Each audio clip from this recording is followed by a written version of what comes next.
Assalamualaikum Sobat Football United, ringan amatiran ala gua. Review uji coba ketiga Manchester United untuk preseason kali ini untuk menghadapi musim 2024-2025. Pertandingan pertama di Tour Amerika Manchester United. Ya, Manchester United menghadapi Arsenal. Kita sudah tahu skornya, Manchester United kalah 2-1 di pertandingan yang kali ini menurut gua memang dari sisi squad Manchester United tampil dengan beberapa pemain yang berbeda dibandingkan dengan pertandingan sebelumnya, di mana ketika menghadapi Rosenborg di situ lebih banyak pemain muda ya, lalu ada mulai lebih banyak pemain senior ketika menang menghadapi Glasgow Rangers, dan ketika menghadapi Arsenal ada pemain seperti kayak Rasmus Højlund dan juga Christian Eriksen yang bergabung. Manchester United sempat unggul dulu 1-0, tapi Arsenal mampu menyamakan situasi melalui Gabriel Jesus dan Gabriel Martinelli di 9 menit sebelum waktu normal selesai membuat Arsenal menang 2-1. Setelahnya ada penalti shootout, tapi menurut gue sudah tidak menarik dan tidak penting ya, karena adu penalti lebih ke entertainment menurut gue. Tapi bagaimana permainan yang ditunjukkan selama 90 menit seperti yang gue perkirakan bahwa memang Manchester United tampil dengan 4-2-3-1, menempatkan Rasmus Højlund sebagai ujung tombak, lalu Harry Maguire berduet dengan Leny Yoro, ada Aaron Wan-Bissaka di kanan, Amas di kiri. Di babak pertama, terutama di awal-awal pertandingan, gue pikir Manchester United tampil agresif ya, tampil menekan. Mereka tampil cair, banyak pergerakan tanpa bola maupun dengan bola, dengan possession maupun tanpa possession.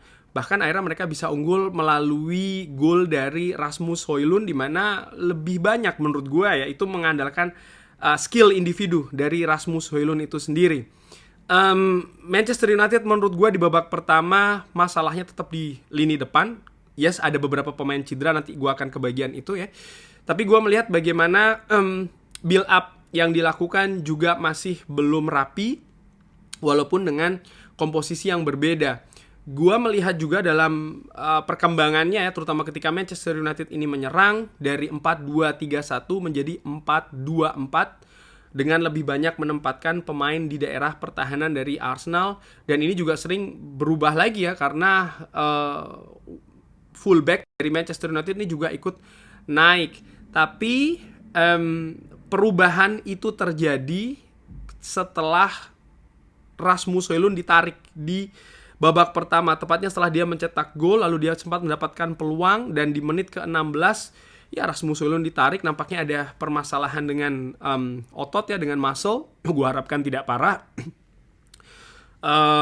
Dan setelah itu gue menilai permainan kualitasnya menurun. Jadi hanya 15 menit di awal itu Manchester United tampil oke, setelahnya ada penurunan ya. Sampai ya Arsenal bisa menyamakan kedudukan. Terkait dengan menyamakan kedudukan juga ada poin di sana bagaimana gol yang tercipta ini juga dari Arsenal, maksud gue ya. Dari sisi kanan Manchester United itu terlibat di sana. Dan ini juga ada kaitannya mungkin dengan ya Manchester United butuh kualitas baru di posisi bek kanan, atau mungkin Diogo Dalot yang tidak ikut atau belum ikut di squad kali ini, sehingga kualitas pun gue nilai juga ya 2 gol ada keterlibatan dari sisi kanan Manchester United.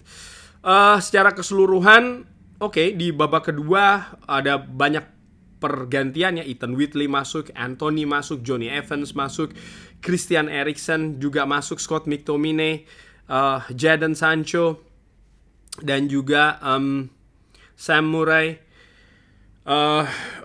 Gue menilai di babak kedua dan babak pertama tidak begitu berbeda kualitas yang ditunjukkan oleh Manchester United di pertandingan kali ini. Apakah karena memang misalnya pemain-pemain inti belum terlibat, pemain yang kita tahu ya memiliki peran besar di permainan dari Manchester United, siapa lagi kalau bukan Bruno Fernandes. Menurut gue di situ memiliki kontribusi yang juga sangat besar ya di pertandingan tadi. Tapi di sisi lain gue juga belum melihat adanya perkembangan yang signifikan, terutama ketika Manchester United menghadapi kualitas di uji coba ini gitu, artinya menghadapi Arsenal. Namun apakah dengan hasil kekalahan ini maka akan membuat pesimistis atau seperti apa? Gua melihat musim lalu di pre-season pun Manchester United menghadapi Arsenal dan menang 2-0. Tapi setelahnya ya menurut gua menghadapi atau mengalami musim yang kacau. Yang terpenting menurut gue ya, uji coba ini adalah ya sebagai persiapan. Kalau ada kelebihan ya itu bisa diteruskan, tapi ketika ada kekurangan-kekurangan ya ini waktunya untuk diperbaiki. Gue melihat bagaimana misalnya permainan kolektif ini masih belum bisa terjalin secara konsisten. Gue tidak mau bilang nggak ada berarti 90 menit tanpa permainan yang kolektif. Gue nggak berani gue mengatakan seperti itu ya, karena seakan-akan 90 menit nol permainan kolektif. Enggak, gue melihat tetap ada permainan kolektif tapi tidak bisa konsisten. Artinya build up misalnya dilakukan secara rapi dari belakang, terputus di tengah, tidak bisa sampai ke depan. Atau ketika sampai depan, tidak bisa diteruskan menjadi momentum ataupun peluang yang matang untuk bisa mencetak gol. Hal-hal seperti itu menurut gue harus diteruskan. Diperbaiki ya maksud gue. Dan ya kekhawatiran gue selain memang kerapian permainannya, yaitu adalah fisik sih.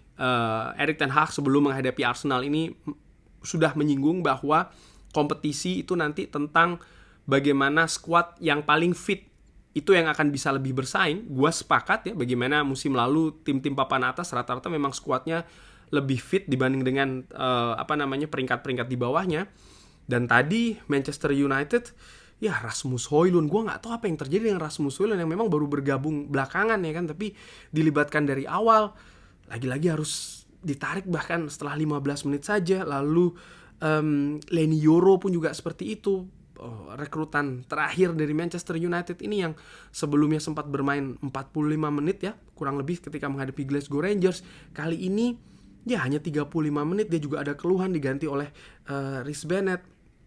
Menurut gue ini ada semacam kayak warning ya, bagaimana skuad dari Manchester United ya masih ada potensi mengalami gangguan fisik. Setelahnya tidak ada masalah dengan pemain-pemain yang diturunkan, artinya mayoritas bisa bermain 45 menit minimal ya. Tapi yang harus disoroti menurut gue adalah kenapa Leny Yoro dan juga Rasmus Højlund, di mana mereka berdua ini bergabung belakangan ya kan, bahkan Rasmus Højlund baru mengalami pertandingan pertamanya. Ini ada apa? Leny Yoro baru bergabung mendekati menghadapi Glasgow Rangers, langsung ditampilkan di situ. Bagaimana analisa fisik dari kedua pemain ini? Di mana analisa fisik juga merupakan salah satu faktor lemah di musim lalu. Judgement situasi bek kiri misalnya ya, ini yang membuat salah satu situasi kacau juga musim lalu. Gua harapkan tidak berulang musim ini, tapi potensi itu gue lihat kok ada dan ini harus diperbaiki. Kenapa bisa Rasmus Højlund diberi kesempatan padahal akhirnya dia hanya bisa bermain 15 menit. Leny Yoro pun juga demikian. Kenapa dia dimainkan lebih dulu? Gue tahu memang mungkin dari sisi teknis pelatih dia ingin membuat pemain yang baru bergabung ini langsung bisa beradaptasi. Tapi bagaimana masukan dari misalnya ya departemen medis, departemen fisik, departemen rehabilitasi terkait dengan situasi fisik dari pemain-pemain terutama yang baru bergabung? Ini ada apa menurut gue? Mudah-mudahan ya, gue belum dapat kabar terbaru, mudah-mudahan tidak parah. Tapi sekali lagi kesimpulan dari pertandingan tadi, gue masih belum puas dari hal-hal yang ingin gue saksikan ya, terutama pemain-pemain yang musim lalu tampil kurang maksimal. Gue melihat juga seperti kayak Mason Mount tadi, Casemiro tampil agak lumayan. Lalu di babak pertama Rashford menurut gue juga tampil masih belum pada level seperti 2 musim lalu. Anthony pun juga demikian yang diturunkan di babak kedua. Christian Eriksen menurut gue memberikan warna berbeda ya di lapangan tengah. Dan Jadon Sancho menurut gue tampil sedikit lebih baik dibanding dengan Marcus Rashford. Menurut gue seperti itu ya. Determinasinya lebih berbahaya dibandingkan dengan Marcus Rashford. Itu penilaian gue. Sekali lagi ini masih uji coba. Yes, kekalahan itu tidak menyenangkan. Manchester United selalu mencari kemenangan. Tapi apa yang paling penting dari uji coba adalah pelajaran untuk diperbaiki di pertandingan selanjutnya, di mana Manchester United di tanggal 1 Agustus jam 9 pagi akan menghadapi Real Betis.